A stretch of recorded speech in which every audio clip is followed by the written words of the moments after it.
Hello, my name is Chris Harris and I'm from Allery Chemistry, and welcome to this video on AQA Thermodynamics.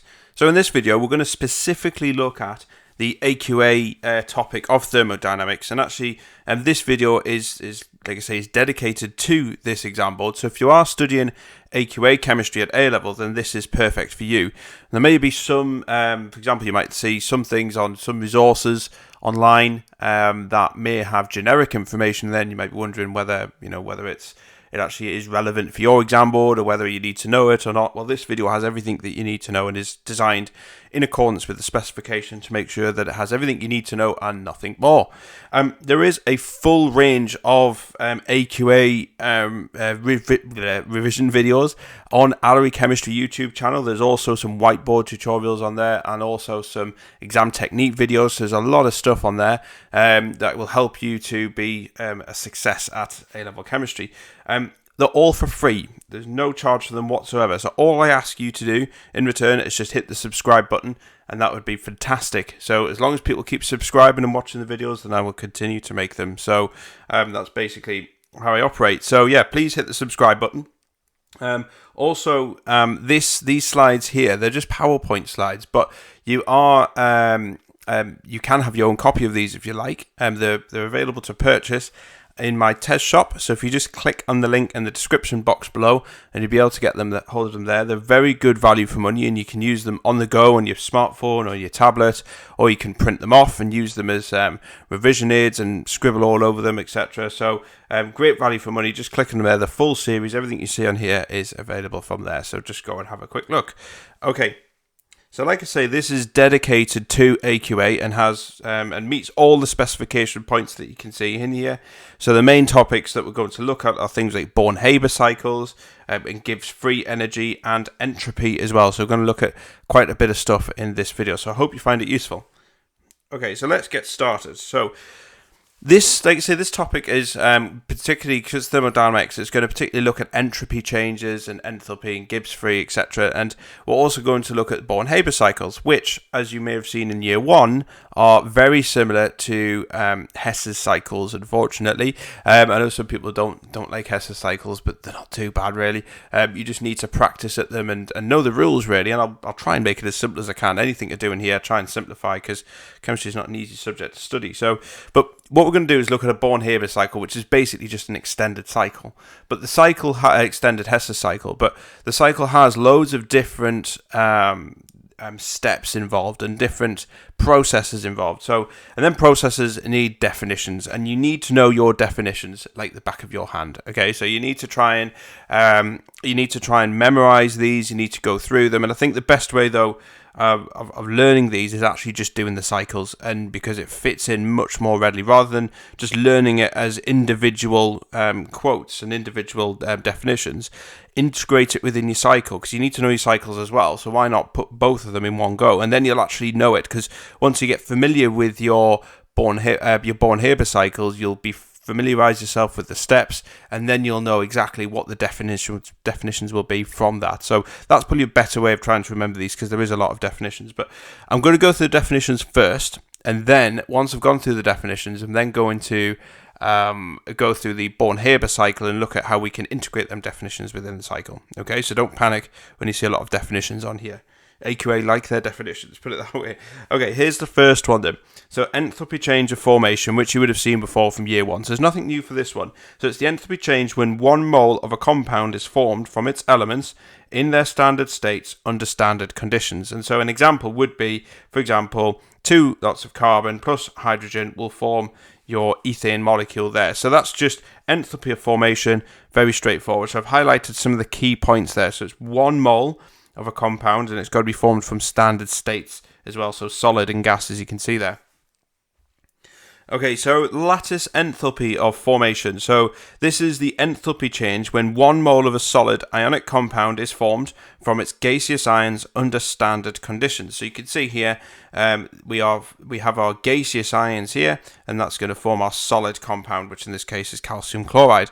But you'll see these, like say, you see all these in the Born-Haber cycles later. Another definition is the lattice enthalpy of dissociation. Very straightforward. This is just the direct opposite of lattice enthalpy of formation. So dissociation means to break. So it's just the opposite. So the enthalpy change with 1 mole of a solid ionic compound is dissociated into its gaseous ions under standard conditions. All of these are under standard conditions.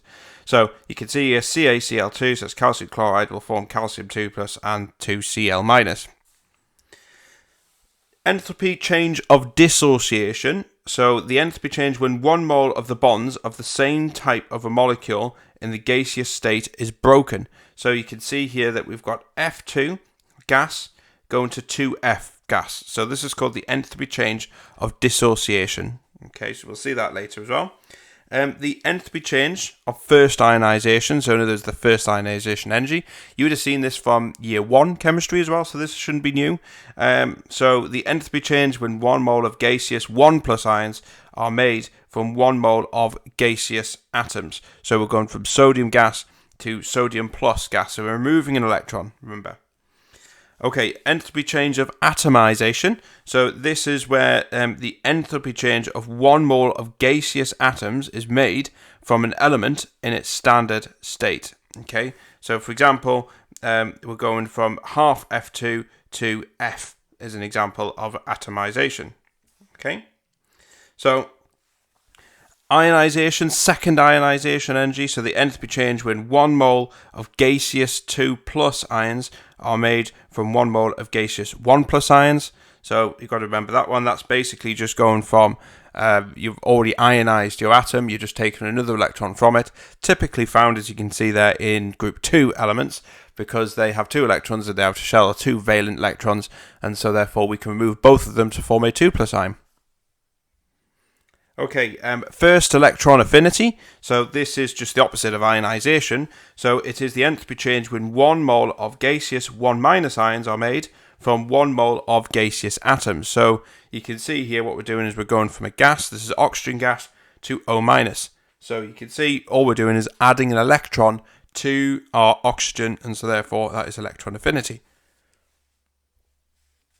Okay, and then we've also got the second electron affinity as well. So this is the enthalpy change when 1 mole of gaseous 2 minus ions are formed from 1 mole of gaseous 1 minus ions. So effectively, all that means is we already have a negatively charged ion, and we're going to add another electron to something that is negatively charged already. So that will form a 2 minus ion.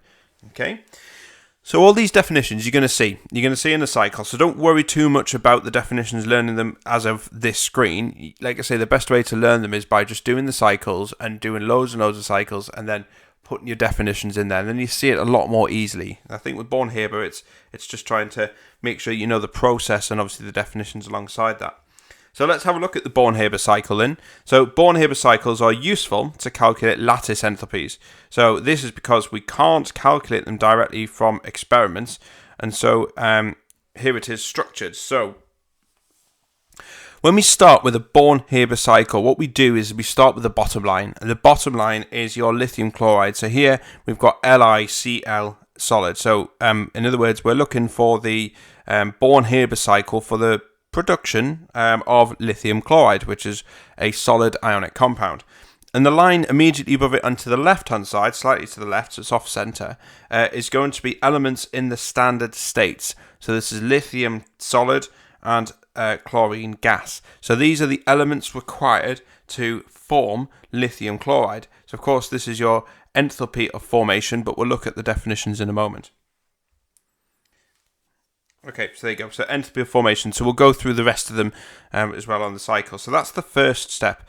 So the best way to look at Born-Haber cycles is a bit like Hesse cycles, when you've looked at Hesse cycles, is to have different routes. So there's 2 ways in which you can form lithium chloride. Okay, one way is doing that way, which you can see on the screen there. So that is the enthalpy of formation. So that's just taking elements in their standard states and forming your solid ionic lattice, which is lithium chloride. So that's pretty straightforward. Alternative, what we can do, instead of going directly to form lithium chloride via a formation process, what we can do is we can break it down and we can actually form ions in the gaseous state and then form lithium chloride. Okay, so there's 2 ways. Either elements in the standard states, we can form it there, or we can form it from ions in the gaseous state. Now, to form ions in the gaseous state, we need to do a few steps before we actually get to the ions in the gaseous state. And you'll see the cycle. I'm pointing the cursor around here because you'll see the cycle as it's formed from that. So there's two ways. So it's a little bit like, I live north in Newcastle, in a town called Morpeth, and there's two ways in which I can get to Newcastle. I can either go down the A1, or I can go down the A19. Now, the A1 is the more direct route. It's quicker to get to Newcastle via the A1 than it is via the A19. But if the A1 is blocked, I'm going to have to go down the A19 because I could go down other little country routes. But the A19 is the major route, so I have to go down that way. Now, it's the same with these cycles. We're trying to get to form one particular product. We're trying to form the same product, but there's different ways in which we can do it. So all Born-Haber does is just show you the different ways in which you can form lithium chloride, one from elements in the standard state and one from ions in the gaseous state. So let's have a look going upwards. So let's look at the alternative route. Instead of going direct, let's look at how we get there. So the next thing we need to do is form lithium solid and chlorine gas. So what we're going to try and form is ions in the gaseous state, but we need to get it into that state first. So the first thing is the entropy of atomization of chlorine. So we're going from half Cl2 gas to Cl gas. So remember, we're breaking the bond between chlorine, the two chlorine atoms, and forming a single chlorine atom. We only need one because we're forming lithium chloride. Okay, so the next step is, once we've done that, we then need to convert lithium solid into lithium gas. And so we need to atomize this. And you notice that all these are endothermic. So we need to put energy in to do these types of reactions. So to break the bond, to convert from a solid to a gas, we need to actually convert them as well. And these have got to be endothermic. There's an ice cream van going by. Lovely. It's not even that nice either. Right, okay, so the first ionization, sorry about that. The window is shut as well, so right, so the next step is the first ionization energy of lithium. So what we need to do is remove an electron to form lithium plus. Okay, so because this is ionization, this is the removal of an electron. So because we're removing an electron, we need to put energy in. So that's an endothermic process. So first ionization energy, the removal of an electron, and so we formed our lithium ion as a gas. So we've got the lithium in the right state. So remember, there's another way of forming ions from the gaseous state. And then chlorine is remained as a gas. So chlorine atom is the gas, and then it's plus an electron. So all these are theoretical steps, of course. Obviously, in reality, we don't hold these separately, for a long period of time. This is just the methodical process, the energy steps required. Okay, so we just need to get chlorine to be an ion now, because it's already in a gaseous state, so we need to get it into an ion, and then we can then form our lithium chloride. So here it is. This is obviously the electron affinity, so we are adding an electron to chlorine, and that is an exothermic process, because obviously adding an electron to complete a full shell, because remember chlorine has 7 electrons, valent electrons, so gaining 1 electron will give it a full shell. That's quite good, so it's more stable, so it will give out energy. It's not going to put up any fuss at all. So this is an exothermic process. Okay, so you can see here we've now got to the state where we've got our ions in the gaseous state, so now we can then form lithium chloride. And so this is the lattice enthalpy of formation. So we're forming our lithium chloride from ions in the gaseous state. So you can see we've got two methods. We either go by the lattice enthalpy of formation, so we're going from the elements in their standard states, forming it, or we can go via all these steps here to form lithium chloride as well. So there's multiple steps here, and the key thing is about putting figures in there and trying to work it out. Okay. So, like I say, it's a bit like Hess's cycle.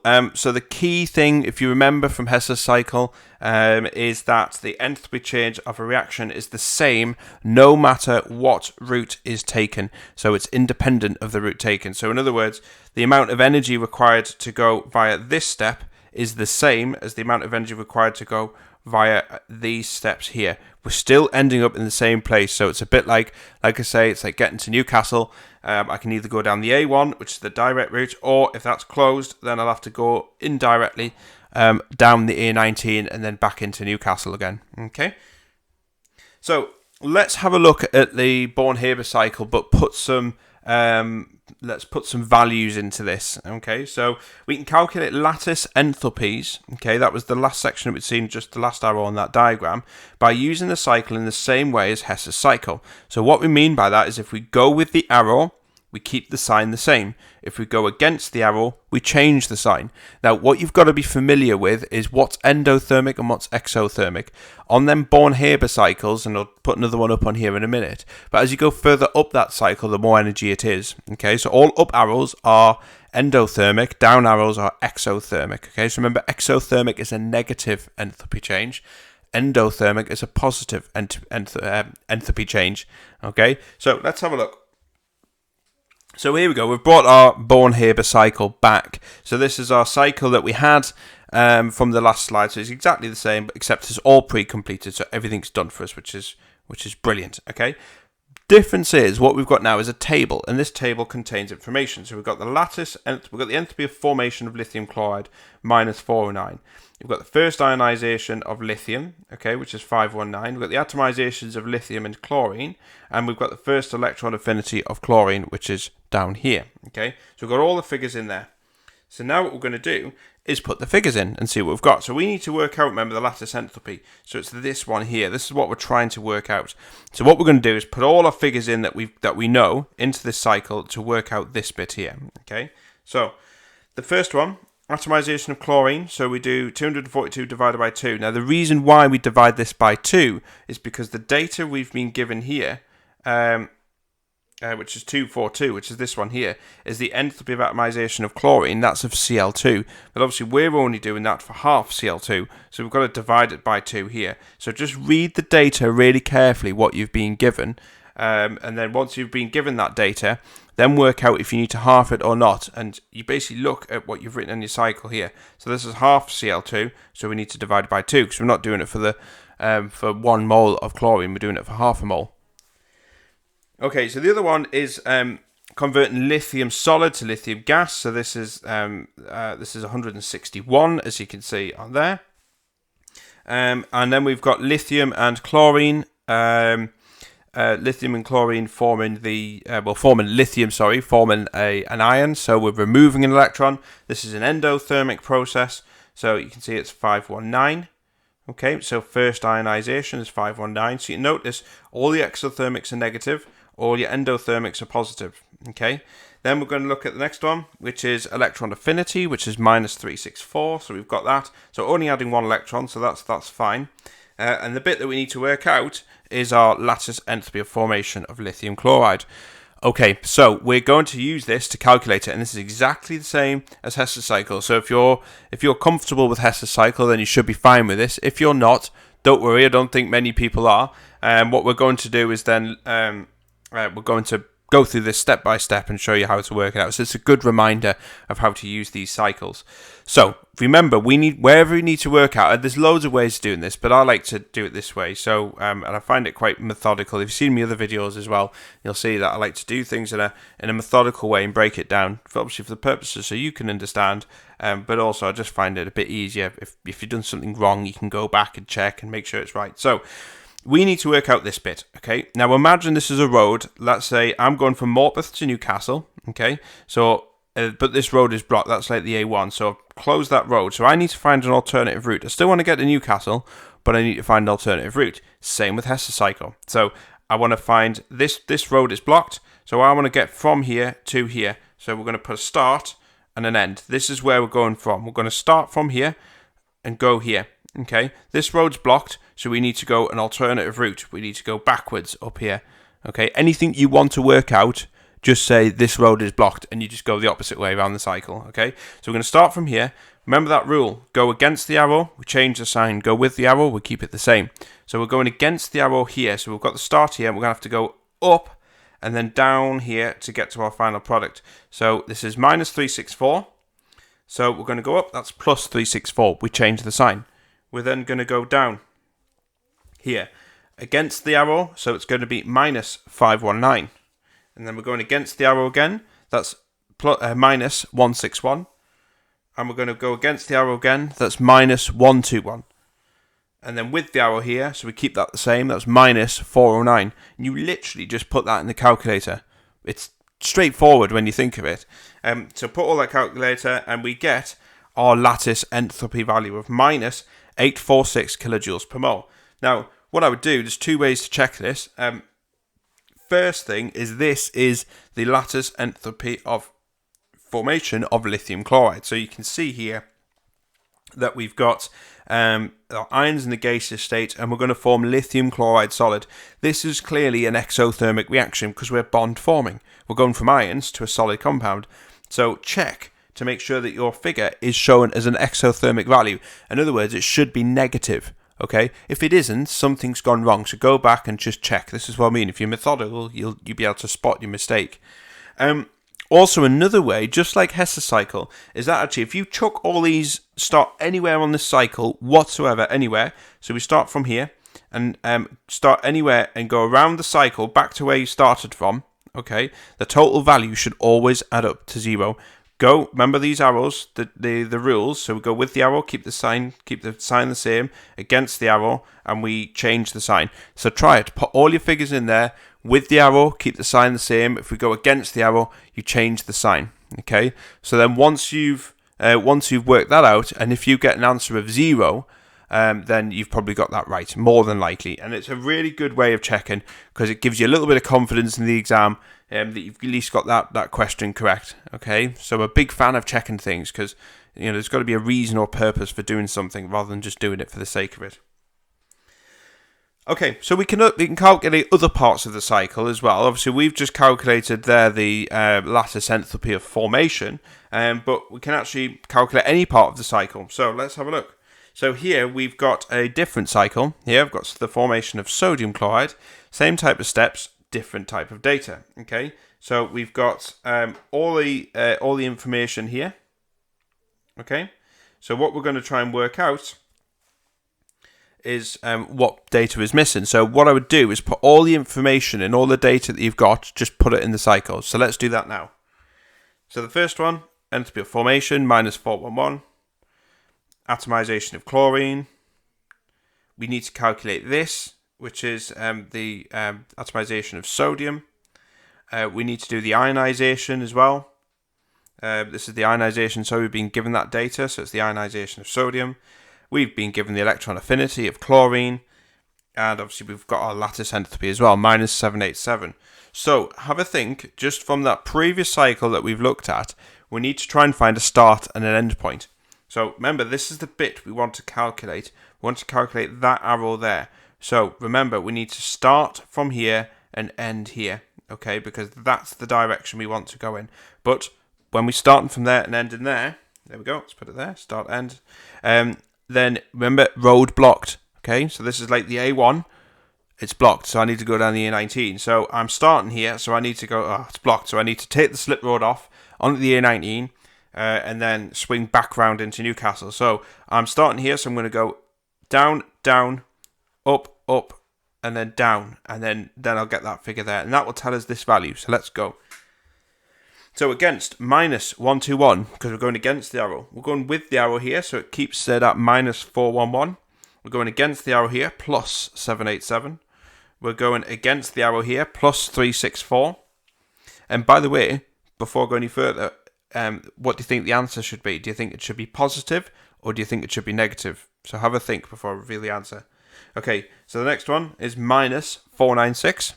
Okay, and so we put all that in our calculator, and we get plus 123. So if you said positive, you've got it right. The reason why it's positive is because it's an endothermic reaction. We're going up. The arrow's going up, so it's an endothermic reaction.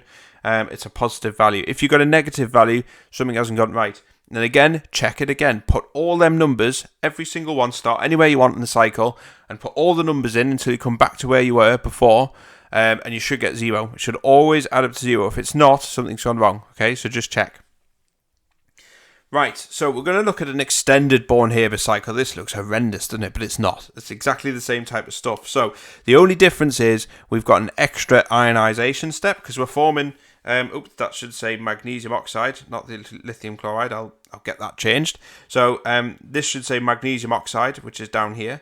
So we have you can see we've got an Mg2 plus and O2 minus. So we're going, we've added an extra step here, so Mg plus to form Mg2 plus, and we've got this funny step here as well going on. But we'll have a look at that in a moment. So you can see we've got the second ionization step because we need to form magnesium 2 plus. But you see we've got a second ionization, second electron affinity here. Now, the first electron affinity is exothermic because we're adding an electron to a neutral atom and we're forming a negatively charged ion. However, when we try and add another electron to oxygen to that, it's an endothermic process. And the reason why is because we're actually adding an electron to something, a negatively charged electron, to an ion that's already negatively charged. Now, that just isn't going to happen. We're trying to have a negative reacting with a negative, trying to add a negative on there. That's going to repel. Now, that means you need to put a bit of energy in to put that electron in there. So that's why it's an endothermic process. So let's get that confirmation there. So you've got your second electron affinity step. Okay, it's an endothermic process. And like I say, the reason why is because we've got repulsive forces between a negative electron and a negative ion. So because they repel each other normally, you need to put a bit of energy in to actually get this reaction to go. Okay, and again, just to confirm that this bottom one should be MgO, not LiCl. So that's just a typo, but I'll get all that changed anyway. If you are going to get the slides, I'll get that changed. Okay. So let's look at theoretical and experimental lattice enthalpies. Okay, so the theoretical and experimental values of lattice enthalpies can be different depending on how purely ionic the compound is. Okay, I know that sounds a bit strange. You think, well, hang on, I was told that everything is either covalent, ionic, or metallic. Well, yes, that is true. You normally, when you're describing that, you're describing what its main attributes are. So, for example, you would normally class a metal and a non-metal as an ionic compound, so which is true, that's fine. But just a little bit of a curveball is that some ionic compounds actually have a little bit of covalent character in there as well. And so what we're going to do is identify something as purely ionic, or does it have a little bit of covalent character in there? It's mainly ionic, but it might have some covalency and some covalent characters in there as well, characteristics. So let's have a look. So theoretical lattice enthalpies can be calculated from data assuming a perfectly ionic model. Ooh, it sounds intriguing. So a perfectly ionic model is just the one where you have ions that are perfectly spherical. Okay, so there's no distortion to them at all. And the charge is evenly distributed, so we call them point charges. In other words, the charge is equally distributed amongst them spheres. So that is a perfect ionic model, and we know that because we know that them spheres will then be attracted to each other. So electrostatic attractions between them oppositely charged ions. Okay, it's common to carry out an experiment to work out the lattice enthalpy only to find the number is different to the theoretical value. So you do a practical and you get a value and then you check it in the data book and it comes out different, and then you think, I've done something wrong. You haven't. This is the reason why. So this tells us that the compound being experimented on doesn't follow a perfectly ionic model and actually has some covalent characteristics. That was sneaky, wasn't it? Right, so most of the time the positive ion distorts and the charge distribution on the negative ion, as you can see here, and we can say that the positive ion polarizes the negative ion. So instead of having a perfectly spherical ion, we actually have one that's slightly distorted, and some of the electrons are being lured over to that positive ion there. And so the more polarization we get, the more covalent character there will be. So it's that distortion of the negative ion that's towards that positive ion that is actually creating some kind of covalent character. So remember, covalent character is about sharing electrons. So these are not just oppositely charged ions just being attracted to each other. This is also some distortion in their minds as well. So acting a little bit like a covalent bond. Okay, so the lattice enthalpy values, they can tell us how much a substance is purely ionic. Okay, so let's have a look. So we see we've got our table here. Okay, and we've got a table of ionic compounds here. So we've got all of ionic compounds, lithium compounds with different halogens, and we've got magnesium compounds with different halogens as well bonded to it. So In all examples, the experimental value shows a higher lattice enthalpy than the purely ionic theoretical value. Okay, so we can get a slightly higher value experimentally. So this shows that we actually have some form of covalent character in their molecules. So, and this is obviously caused by them larger distortions by the negative ion, like we'd seen in the previous slide. So this can be seen clearly between a 1+, which is lithium, and a 2+ ion, which is magnesium. And all we have to do is just compare the percentage difference in lattice enthalpy. So you can see here, this is the difference, the deviation in between the two.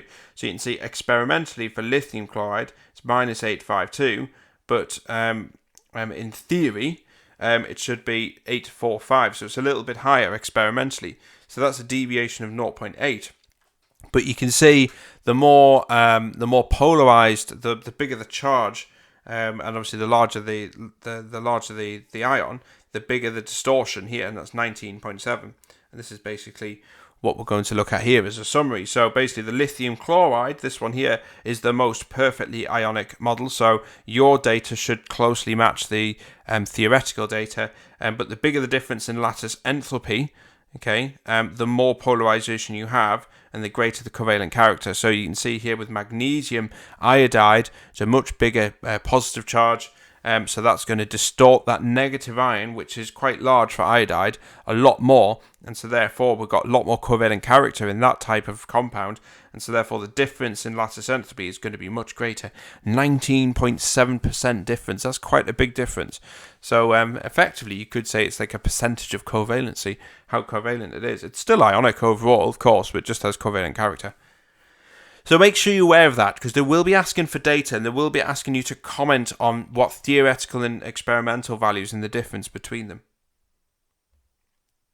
Okay, so we're going to look at something called an enthalpy change of solution. So what we've looked at so far are ionic compounds being formed from gaseous ions from gaseous ions or from elements in their standard states. So we've looked a lot about how we make these ionic compounds and the theoretical difference between each ionic compound because of their covalent character.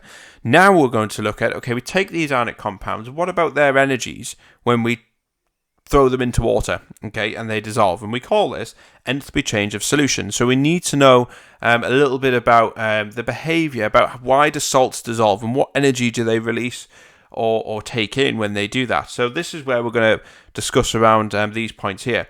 So we're going to look at another type of enthalpy change, which is enthalpy change of solution. And this is the enthalpy change when 1 mole of an ionic substance is dissolved in the minimum amount of solvent to ensure no further enthalpy change is observed upon further dilution.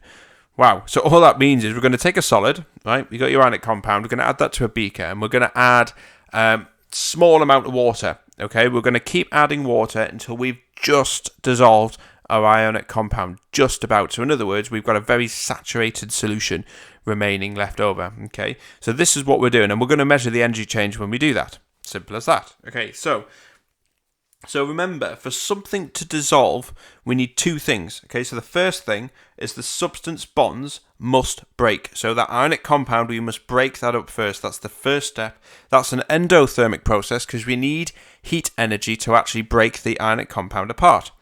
And the second thing is new bonds have got to be formed between the solvent and the substance. So the solvent then surrounds the individual ions that have been broken up, and that's an exothermic process because we've got interactions happening between the water or the solvent, whatever the solvent is, and the ions as well.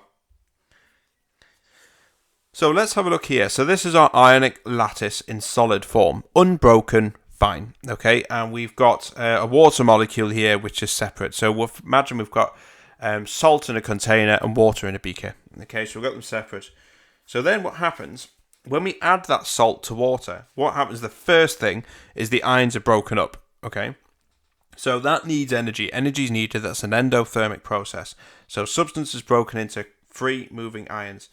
And then what happens is the water then jumps on the opportunity to surround these ions and keep them apart. So the bonds formed between the ions and water, and the ions are hydrated. So we see they're hydrated ions. So you can see here that we've got the delta negative oxygens on the water orientate themselves, or the water molecule orientates to point towards the positive ion, and obviously the delta positive hydrogens then point towards the negative ion on there. So this is effectively dissolved. So most ionic compounds, like I say, they dissolve in polar solvents, okay, because you've got that polarity there. So the delta positive hydrogen is attracted to the negative ions, and the delta negative oxygen is attracted to the positive ions, and the structure starts to break down. And so then the water molecules surround the ions, and this is obviously what we call hydration. And so for this to happen, this is very important, because not all ionic substances are soluble. Most are, but some are not. So for this to happen, the new bonds that are formed between, so the new bonds formed here in this process must be the same strength or greater than those required to break it into the ions in the first place. If it's not, then the substance is very unlikely to dissolve. And so soluble substances tend to have exothermic enthalpies for this reason. Because remember, this process here is endothermic, this one's exothermic. So if this is greater than the energy required to break it in the first place, then obviously you're overall going to get an exothermic reaction. So that's why when you dissolve any ionic compound in water, it generally warms up. Okay? So what we can do is the enthalpy change of solution can be calculated, and we can do this by knowing the lattice dissociation enthalpy and the enthalpy of hydration, which is what we've just looked at there. So we've looked at the enthalpy of hydration. We looked at how we can actually do that. So what we can do is we can use a cycle. So this is very similar to a Hesse cycle. It's just a special type of cycle dedicated to enthalpy changes in solution. Okay, so it's not the same ones that you would have seen in year one chemistry when you've looked at the enthalpy of combustion, for example, your combustion cycles and your formation cycles. So this one's looking at hydration, but we treat it in the same way. Okay, so we use the cycle to help work out. So remember how it's set out. You've got to remember this. So you can see we've got our solid here, lithium chloride, and enthalpy of solution is turning that solid into aqueous ions. Okay, so we've got lithium plus and chloride minus ions. Now we can go via this method here. So we can say, right, we're going to take our ions. Remember, this here is going from a solid to ions, aqueous ions. So these are your hydrated ions. But what we have to do, remember from the previous slide, is we have to take these ions, we have to break them up into their separate ions first. These are gaseous ions. And then what we do is we then take them gaseous ions and form our aqueous ions, which is the hydrated ones. And I put the little diagrams on there just so you can see what each part of the cycle actually represents. So remember, the enthalpy of hydration here is the enthalpy change with 1 mole of aqueous ions is made from 1 mole of gaseous ions. So you've got to remember that, okay? So what we've got to assume is that we do the following. So we break the solid lattice up into its gaseous ions first. We call this lattice dissociation. So remember that. And then we dissolve these gaseous ions in water, and we call that an enthalpy of hydration. Okay. So this is the assumption we'll make. When we're dissolving something in solution, we break it up first, then we hydrate it. Okay. That's the step that we're taking. So remember, if we go with the arrow, we keep the sign the same, and if we go against the arrow, we change the sign, and you will be given data in the data book to calculate that. So what we're going to do here is we're going to put some data in that we've been given, and we're going to put that into our cycle, and we're going to work out the enthalpy of solution. So the first one here, so enthalpy of solution. So remember, this is exactly the same as a Born-Haber or a Hesse cycle. So we want to work out this bit here. So imagine that road's blocked. So we're starting from here. We want to work out when I get to here. So we need to go with the arrow here. So it's plus 846, sorry. It's an endothermic process. We put energy in. And this is going to be exothermic, actually hydrating them. So let's have a look. And there it is. Okay, so we're exothermic for lithium, exothermic for chloride ions, and that's going to give us a total of minus 883. So then if we put that in a calculator, we should get an enthalpy of solution of minus 37 kilojoules per mole. So remember when we said that most of the time for something to dissolve, this bit here, so the formation or the interaction between water and the ions, these interactions must be stronger or the same as the amount of energy then, or higher, sorry, or the same as, than the amount of energy required to break this up. So generally we get exothermic reactions. It's not massively exothermic, but it's still exothermic, so it's still a negative value. Okay, so just treat that exactly the same as a Hesse cycle, as you can see. It's just a very special cycle dedicated to the entropy change of solution for when you're dissolving an ionic compound in water. Okay, so we're going to look at another part. We're going to move away from the enthalpy side a little bit, okay? And we're going to introduce a new type of energy. Yeah, just when you thought you got your head around enthalpy, we're going to bring in another one called entropy, okay? Entropy is a really strange type of energy. It's the entropy of disorder. Yes, that's right. We're going to talk about chaos. We're going to talk about order and disorder. I'm going to be using quite kind of strange language like that in chemistry. So, but it's a measure of disorder. But you'll see, it kind of makes sense when we go through it. So entropy is the number of ways energy can be shared out between particles. Okay, so we can have disorder and order, like I say. But the more disorder there is, the higher the level of entropy. Okay, so you can see.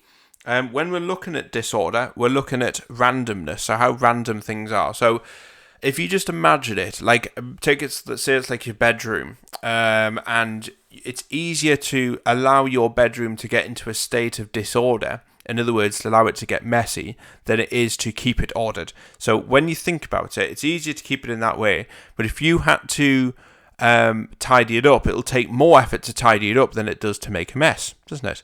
And generally everything in the world tends towards more disorder. Okay, that's just how things happen.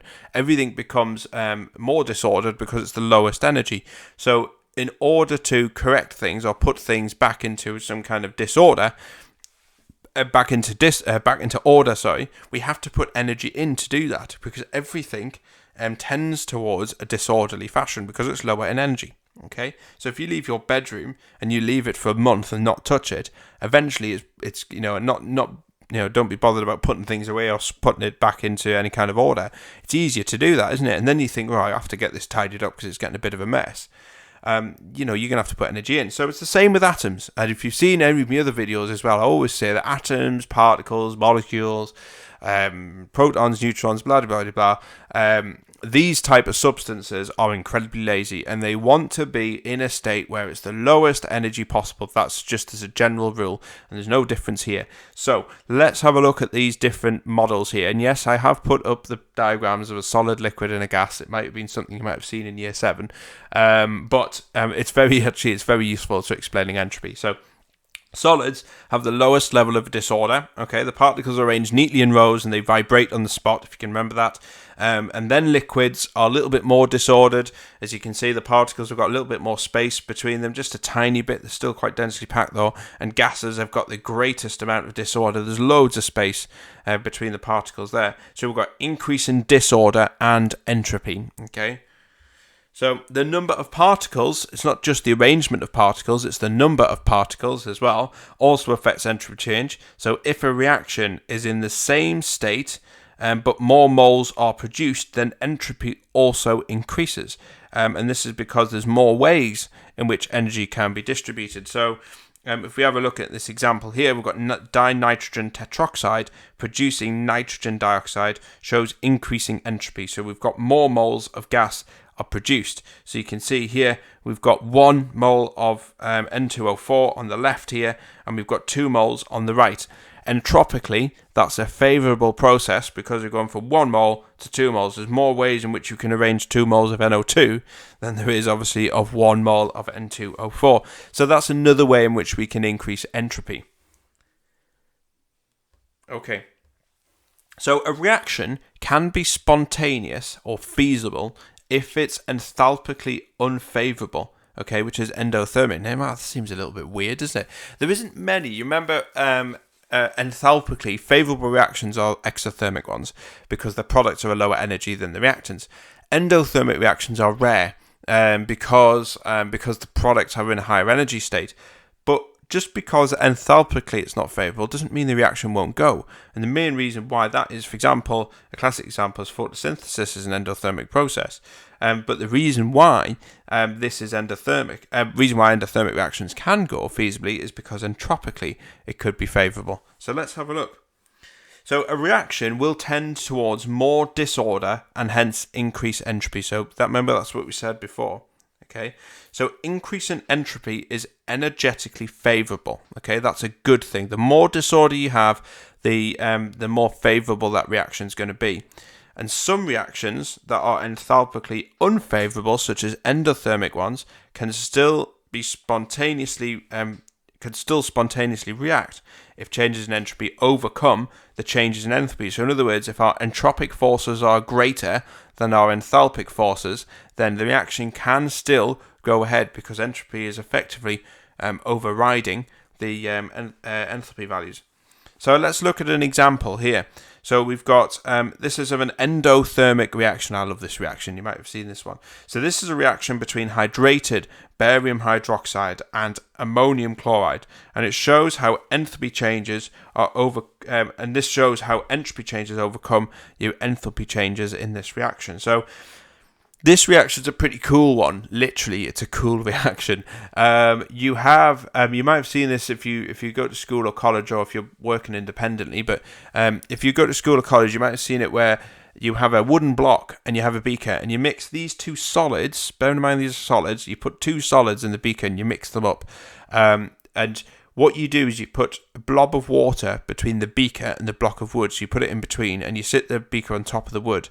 And then you mix these two solids together, and the temperature drop is incredible. You get approximately a 20 degrees Celsius drop in temperature. And this is enough to freeze the water between the beaker and the block. And effectively you can lift the beaker up and the block is actually stuck to the beaker. You get this strong smell of ammonia coming from it because it does produce ammonia.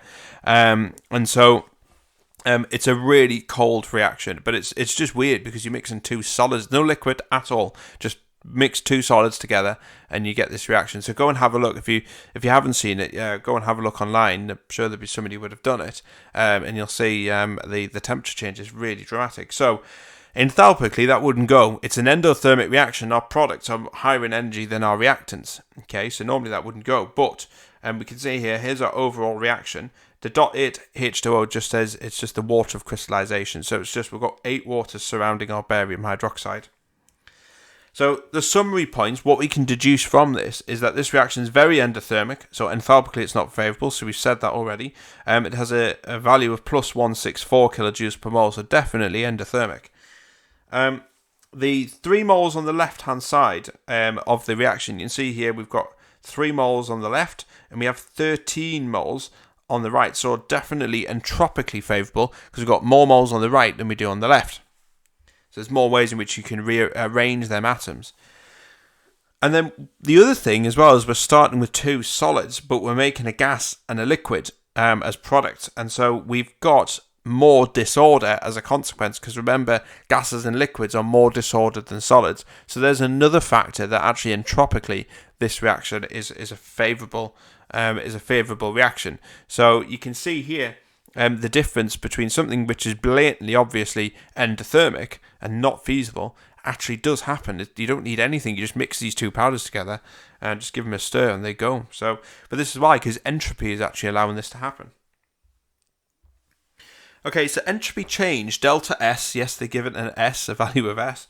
I'm sure somebody will be able to tell me why it's given the letter S, but you get used to this in chemistry. They give letters for things that actually doesn't really have much logical sense to call it, but probably run out of letters, I'd imagine. But anyway, entropy change, delta S, can be calculated between reactants and products. Okay, so delta S, your entropy change, is the entropy of products minus reactants. And we always measure entropy in joules per Kelvin per mole. Okay, very different to enthalpy, which is kilojoules per mole. Okay, so this is joules per Kelvin per mole.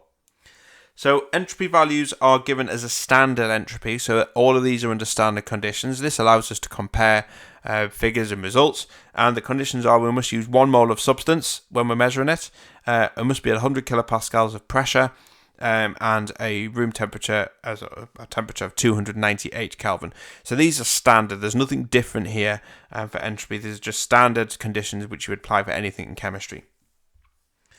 Okay, so let's have a look at an example calculation. So the reaction between hydrated barium hydroxide and ammonium chloride. So let's calculate the change in entropy. So we can see here there's the reaction that we've got already, but we're going to look at the entropic changes. Now, you'll be given data to do with entropy, so you can see here we've got our entropic values, or entropy values, for barium hydroxide, ammonium chloride.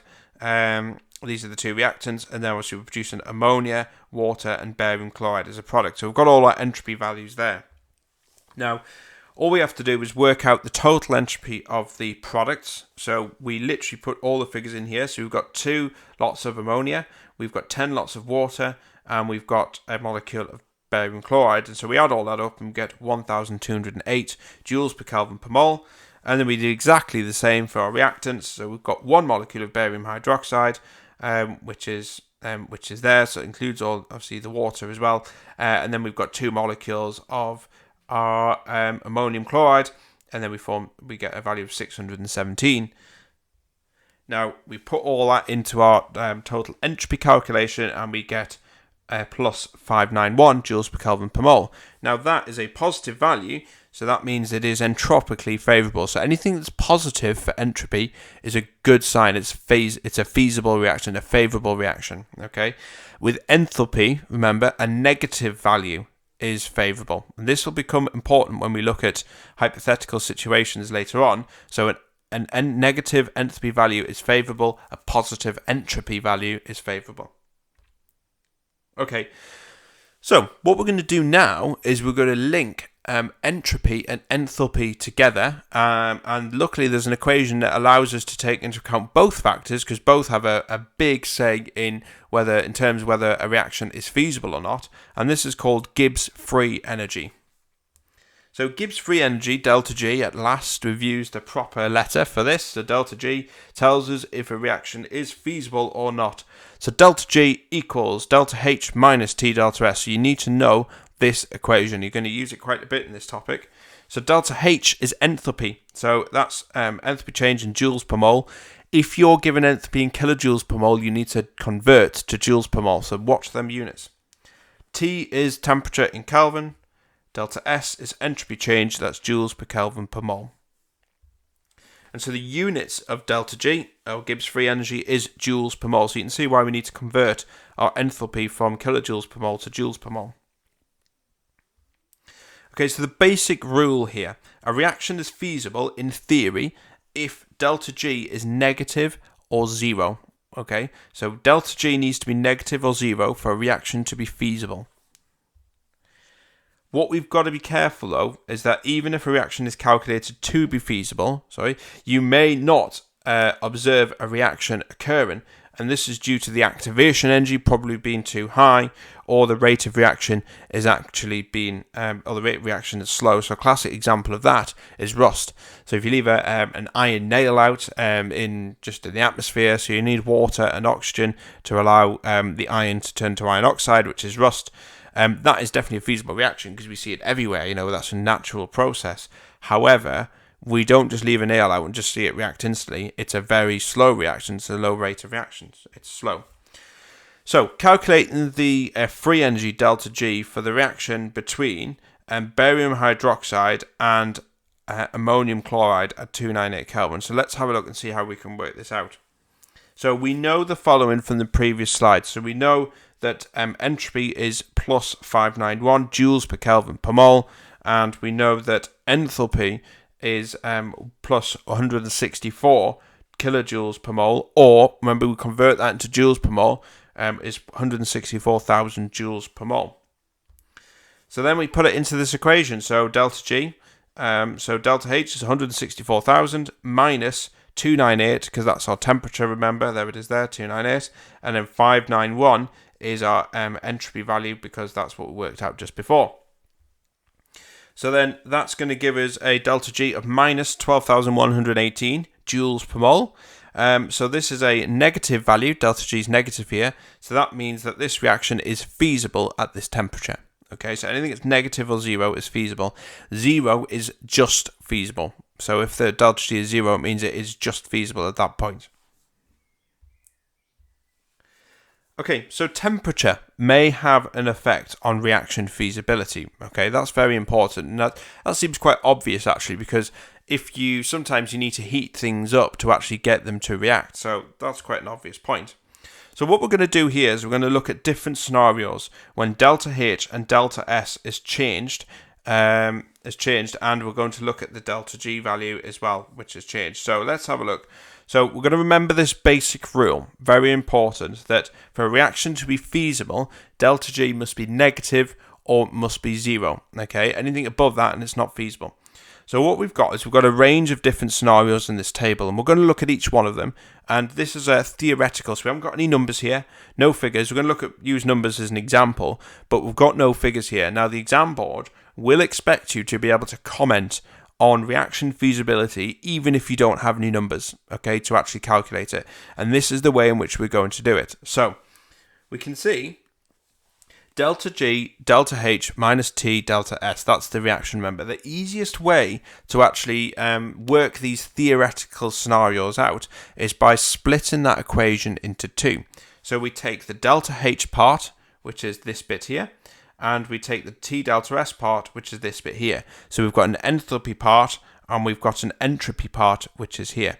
So if we split that down the middle, and effectively what we're trying to do is imagine we've got a seesaw, so we've got this minus this. So if we subtract by a larger number than here, then basic maths will tell you, if you have, say if you had 2 minus 2, let's say if these were equal, then that would be 0, okay? But let's say if you had 2 minus 3, then that's going to be minus 1. That's going to be a feasible reaction, okay? But let's say if you had, let's say you had 3 minus 2, so the delta H bit was bigger, so that's 3 minus 2, then that's going to be, obviously that's going to be a positive value, it's going to be positive 1. So split it up into halves, okay, and you'll see what I mean. So let's have a look at the first one there, that's it wiggling around there at the top. So look at the first row. So even if T was at its lowest, so if we stress this to 0 Kelvin, delta G would always be negative. Obviously that should say B rather than bi. Okay, so it should always be negative. So exothermic reactions with a positive entropy will always be feasible, whatever the temperature. Okay, so they're the nice reactions because they will go at whatever temperature you put them in. So delta H is negative, delta S is positive, always negative, delta G. So yes, it's feasible at any temperature. So let's look at that second row. Let's look at the next one. So even if T was at its lowest at 0 Kelvin, so if we put these into the data, delta G would always be positive, always. Okay, so endothermic reactions with a negative entropy would never be feasible at whatever temperature. So they would never actually react. Okay, so just remember, look at it, see it as two parts. Even if delta G, even if this bit was 0, okay, there was no value there. If delta S here was bigger than delta H, that's always, if delta S, was less than this value here, which it always will be because it's negative in this scenario, then delta G will always be positive. Okay, so just have a look at it. Okay, so here's another one. So let's look at the third scenario here. So if we look at the third row, so freezing water is an exothermic process. Okay, so it gives out heat energy when we freeze water, but we're going to a more ordered arrangement. So we're going from a liquid to a solid. Okay, so that's not good. Entropically, that's not a good process. So freezing only happens below a certain temperature. We know that because we see that all the time. So we know that obviously if we have water and we freeze that, obviously we've got the liquid water, to freeze that it needs to be at 0 degrees or below, doesn't it? That's obvious. This is all to do with enthalpy and entropy, so this is where it becomes really kind of real, almost. So let's prove it. Okay, so let's put some numbers in just to show it as an example. Okay, so delta H is minus, let's say in this example here, there's nothing to do with the water or freezing of water, but let's imagine delta H is minus 100,000 and delta S is minus 100 joules per mole. Okay, so let's say we've got both of them are negative. Okay, so both got negative values. So let's put them in. Let's do it at 500 Kelvin. So if we do it at 500 Kelvin, we put the numbers into that equation, and we get delta G is minus 50,000, you see, so at a low temperature. But at a higher temperature, if we put a higher temperature in here, then you can see that the delta G actually becomes positive and it's not feasible. So there is a point in between here when the reaction just becomes feasible. So reactions like this, we have a negative and negative. It's only negative at lower temperatures, it's feasible, like this, and at higher temperatures, it isn't. Okay, so let's look at the last one. Okay, so this last one here. So let's look at the fourth row. The decomposition of sodium hydrogen carbonate is an endothermic process. Okay, so that's not enthalpically, that's not a favourable process. But we are going to a more random arrangement because we're going from a solid to a gas. So this is your solid here, your bicarbonate, which is in here. And when we're making cinder toffee or crunchies, for example, what they do is they, I don't know exactly, I'd love to know how to make a crunchy, but they use a baking powder, basically. They use a sodium bicarbonate here, and what they do is when it's heated or baked, it turns into a gas. It reacts and turns into a gas, and we get the gas that's trapped within the toffee, within the sugar. And then when it sets, you get bubbles of the gas where it was trapped before, and that's obviously crunchy there. So you can see it's going from a solid to a gas. That's entropically favourable because you go into a more chaotic or random arrangement there. So this can only happen, these type reactions can only happen above a certain temperature. So let's look at the same figures again, let's stress test it. So remember at 500 degrees Kelvin for this type of reaction, so we've got a positive, so an endothermic reaction, so it's positive, and a positive entropy. So if we put these figures in, at 500 Kelvin, it's not feasible because we get a delta G at plus 50,000. But above a certain temperature, so this is 1,500, it is feasible because we're getting a negative value. So you can see this one is above a certain temperature, it will work. So the temperature, what temperature is it? Does it actually become feasible? Now this is valuable to chemists because what chemists want to do is produce a product, but they want to use as little energy as they possibly can to produce that. Why heat it more than you need to? It's a waste of money and it's bad for the environment as well because we're burning fossil fuels, more than likely burning fossil fuels to produce that energy. So let's have a look. So a reaction is just feasible when delta G is 0. So we can rearrange the equation to work out the temperature when delta G is 0. So this is the rearranged equation. So T equals delta H over delta S. Now notice the delta G has been omitted. We've just removed it. Because it has a value of 0, it doesn't need to appear in the equation. So because that's the when delta G is 0, that's when it's just feasible, and that's what we want to work out the temperature for. So that's why it's not in there. So it's not a mistake for that one. Okay, so we need to calculate the minimum temperature required for sodium hydrogen carbonate to decompose. Let's look at this question here.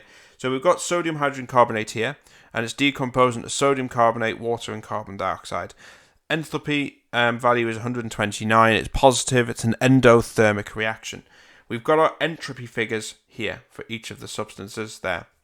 Okay, so the first thing we need to do is work out delta S, okay, because that's part of our equation. So delta S, remember, is products minus reactants. We add up our entropy changes for our products, so this is this bit here, and our entropy changes for our reactants, which is here. And then we subtract them away from each other and we get 335 joules per Kelvin per mole. This entropy value is positive, that's a favourable process, okay? Enthalpically it's not, entropically it is. So what we want to know is, we need to know what temperature does this reaction become feasible. Okay, so we know it will be feasible because we've got a positive enthalpy and a positive entropy. So it's going to be feasible above a certain temperature, but we need to know what temperature that is, so at least we know we can heat it to that. So it's very simple. We assume that delta G is 0. We need to convert enthalpy, remember, to joules per mole. So that's what we've done there, 129,000 divided by 335, and our temperature is 385 Kelvin. So remember, it's got to be in Kelvin. So that's the temperature, the minimum temperature what's required to actually get this reaction to go. So fairly straightforward. Okay. So that's it. So that's the end of the video on thermodynamics. So there's a lot of information there, a lot of calculation, but I hope it was helpful anyway. I hope it'll help you to get your answers right at least. Like I say, there's a full range of AQA videos from year 1 to year 2, full range of whiteboard tutorials and exam practice as well. It's all for free. All I ask is you just hit the subscribe button. That is more than enough. As long as people keep subscribing and watching, I'll keep making the videos. And remember, these videos are available. These slides are available to purchase for your own use. If you just click on the link below in the description box, and you'll be able to get a hold of them there. Right, that's it. Bye bye.